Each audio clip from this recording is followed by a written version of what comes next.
The most successful U.S. Navy carriers of the post-war era all belong to a class named in honor of World War II's most successful admiral, Chester W. Nimitz. The class's lead ship, commissioned in 1975, bears the fleet admiral's name. The Nimitz-class aircraft carriers were, at the time, the largest warships ever constructed. Although superseded by the new Ford class, the 10 Nimitz carriers will continue to form the bulk of the Navy's carrier force for the next 20 to 30 years. Many project a half a century or more. The story of the Nimitz carriers goes back to the mid-1960s.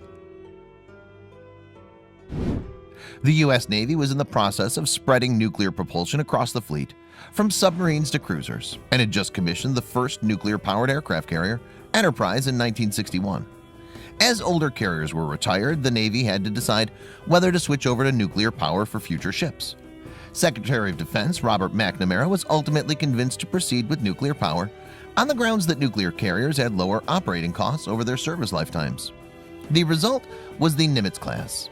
Its first ship was laid down on June 22, 1968. The ship built on the Navy's prior experience with both conventionally powered supercarriers and the Enterprise. The Nimitz retained the layout of previous carriers with an angled flight deck, island superstructure, and 4 steam-powered catapults that could launch 4 planes a minute. At 1,092 feet, she was just 24 feet longer than the old Kitty Hawk, but nearly 19,000 tons heavier. More than 5,000 personnel are assigned to Nimitz carriers at sea, with 3,000 manning the ship and another 2,000 in the air wing and other positions.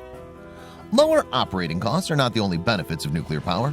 Although nuclear-powered carriers have a maximum official speed of 30+ knots, their true speed is suspected to be considerably faster. Nimitz and her sister ships can accelerate and decelerate more quickly than a conventional ship, and can cruise indefinitely. Like Enterprise, it's nuclear-powered, but it's also streamlined the number of reactors from 8 to 2. Its 2 Westinghouse A4W reactors can collectively generate 190 megawatts of power, enough to power 47,500 American homes. Finally, nuclear propulsion reduces a carrier battle group's need for fuel. Of course, the real strength of a carrier is in its air wing. The carrier air wings of the Cold War were larger than today's. During the 1980s, a typical carrier air wing consisted of 2 squadrons of 12 F-14 Tomcat air superiority fighters, 2 squadrons of 12 FA-18 Hornet multi-role fighters, 1 squadron of 10 A-6 Intruder attack bombers, 1 squadron of 4 to 6 E-2 Hawkeye airborne early warning and control planes, 10 S-3A Viking anti-submarine planes, 1 squadron of 4 EA-6B Prowlers electronic warfare planes, and a squadron of 6 SH-3 anti-submarine helicopters. With slight variations per carrier and per cruise, the average Nimitz class-size carrier of the Cold War carried between 85 and 90 aircraft. Today, the carrier wing looks quite different. The venerable F-14 Tomcat aged out and was replaced by the FA-18 E&F Super Hornet. The A-6 Intruder was retired without a replacement when the A-12 Avenger carrier stealth bomber was canceled in 1991.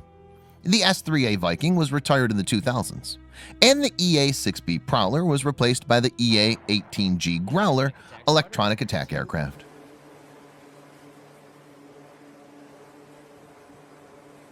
The result is a smaller carrier air wing of approximately 60 planes without dedicated fleet air defense, long-range strike, and anti-submarine warfare platforms. The Nimitz-class carriers have participated in nearly every crisis and conflict the United States has ever been involved in over the past 42 years. Nimitz was involved in the failed attempt to rescue U.S. Embassy personnel from Tehran in 1980, and a year later 2 F-14s from Nimitz shot down 2 Su-22 fitters of the Libyan Air Force during the Gulf of Sidra incident of 1981.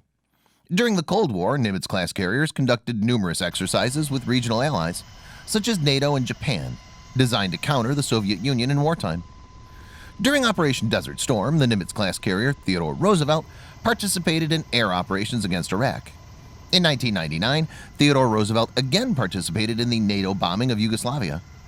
After 9/11, Carl Vinson and Theodore Roosevelt participated in the first airstrikes against the Taliban and Al-Qaeda.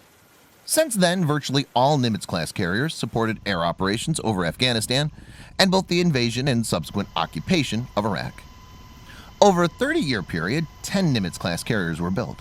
The last, George H.W. Bush, incorporated the latest technology, including a bulbous bow, to improve hull efficiency.